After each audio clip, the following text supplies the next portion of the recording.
All right, my friends, JR Duke's back with you. Appreciate you joining me. We're going to get right into it. On your screen right now, you see the United States, and I have shaded lightly what the mainstream press would say are the actual battleground states. For y'all that have been watching my channel for some time know that I believe it's going to come down to roughly 3 states that we're going to go over in this video. And I'm going to show you different scenarios based on the most current polling. I think you're going to be a little bit surprised. And if you're a Trump supporter, you're going to be pleasantly surprised as to what we're about to go over right now. So as you can see on your screen, the current battleground states, we have Nevada, Arizona, Georgia, North Carolina, Pennsylvania, Michigan, and Wisconsin. Now on the north side over here, Pennsylvania, Michigan, and Wisconsin, and this is what we refer to as the blue wall. In 2016, Donald Trump was able to sweep the entire blue wall, which was the main reason he was put into the White House back in 2016 the first time. In 2020, President Biden was able to reverse this blue wall, and he swept all of these states.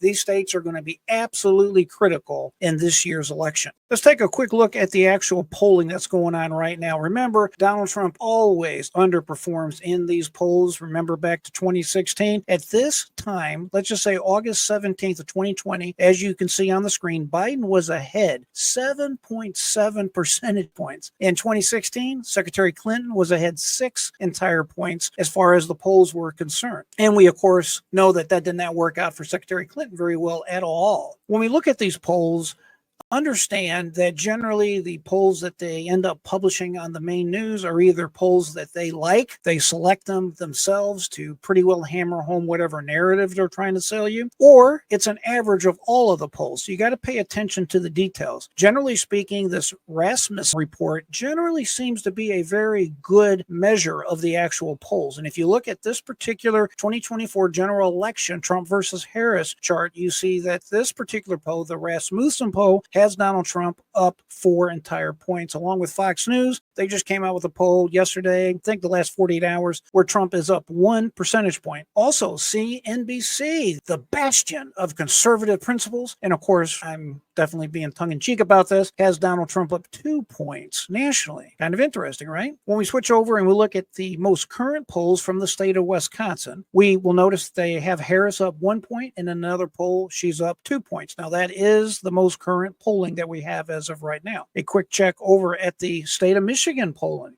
shows that Harris is up by 6, Harris is up by 5. There's an even poll, and one poll shows Donald Trump up 2 points. Again, remember, Donald Trump always underperforms in these polls. And at this time in 2020 and in 2016, it showed that Donald Trump was losing anywhere from 6 to 7.7 percentage points. Moving on to the Pennsylvania state poll, the most current polling we have shows Donald Trump up now 1 percentage points and Harris up 1 percentage point in another poll. So basically you have another dead even state in the state of Pennsylvania. Moving on to the state of Arizona. You may or may not be surprised to see that Harris is up 4, up 3, up 5, and up 4 in these 4 different polls. And I think the biggest surprise that I have for you today is that Donald Trump continues to do very well in the polling in the battleground state of Nevada. Currently, it shows him up 2 points, up 3 points, up 1 point, and up 2 points in the most current polling. The final battleground state we're going to take a look at is the great state of Georgia. Currently, Donald Trump up 3, Donald Trump up 6, Donald Trump up 4, and Donald Trump up 7. As we've talked about on many other videos, Georgia has always been, at least since the 1970s when Jimmy Carter became the president, and of course Jimmy Carter is from Georgia, the state of Georgia has always voted for a Republican candidate, especially in the presidency. So I find it no surprise whatsoever that these polls all are very consistent and showing that Donald Trump has a very good margin as of right now. One state I want to take a real quick look at is the state of Virginia. I have been talking about this on and off. I think this might be a very interesting state to watch because I think it might be what I call a sleeper. I think Donald Trump has a very good chance of winning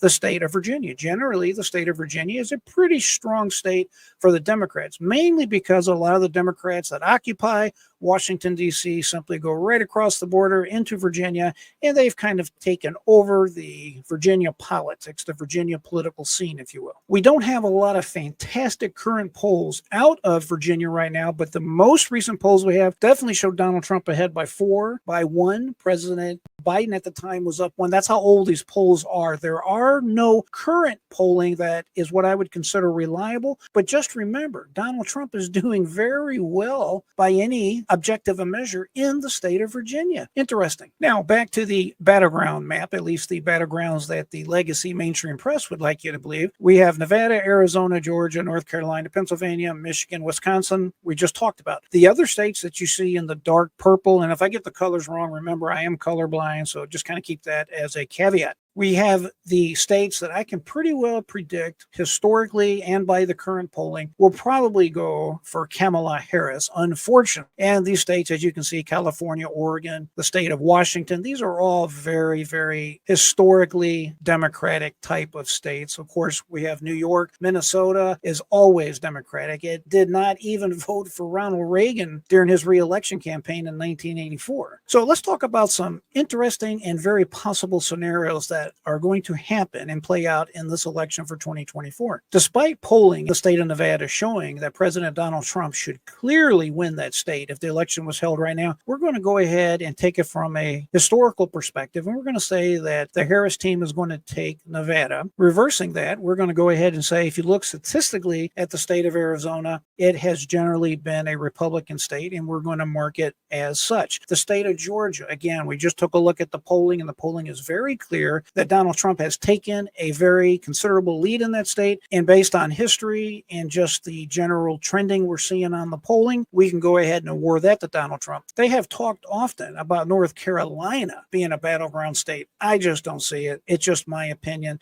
The Harris campaign may say that they think it's in play. I don't think so. We're going to go ahead and color that for former President Donald Trump. So currently on your screen, you'll notice that the Republicans have 262 votes, where you have the Democrats at 232 Electoral College votes, if you will. Remember, it takes 270 Electoral College votes to be the President of the United States. This is why this is going to be such an interesting race, and it's going to really come down to what we call this blue wall. If Donald Trump takes Pennsylvania, boom, that's it. He has 281 Electoral College votes. It is over. It does not matter that Harris could win Michigan. It's not going to be enough to put her over the top. Now, let's take a look at a few interesting scenarios. Let's say we take a strict account of the actual polling that's going on right now. We're going to go ahead and reverse Arizona and put it in the Harris column. And at the same time, we're going to go ahead and put Nevada in the column of the Republicans, because Donald Trump is showing that he's winning as of right now in the polling. We're also going to go ahead and pretend that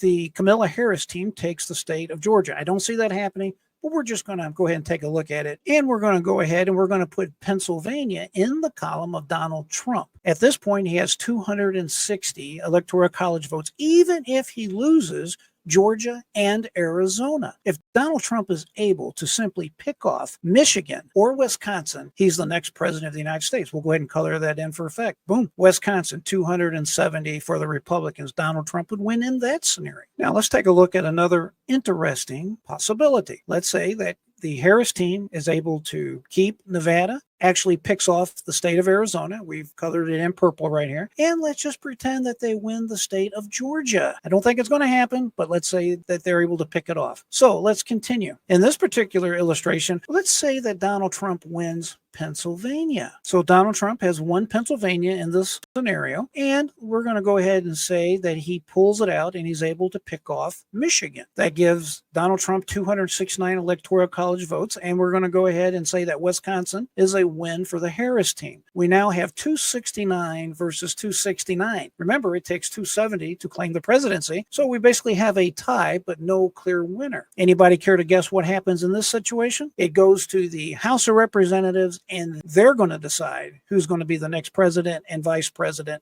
of the United States. And of course, right now, the Republicans control the House of Representatives, and as such, Donald Trump in that scenario would win because there's a majority of Republicans in the House of Representatives. One final thing I want to mention is that the state of Virginia that we talked about earlier, if Donald Trump was able to pick off the state of Virginia, it's all over, folks. That's the end of it. There's simply no hope for the Harris team whatsoever if they can continue to hold on to the state of Virginia.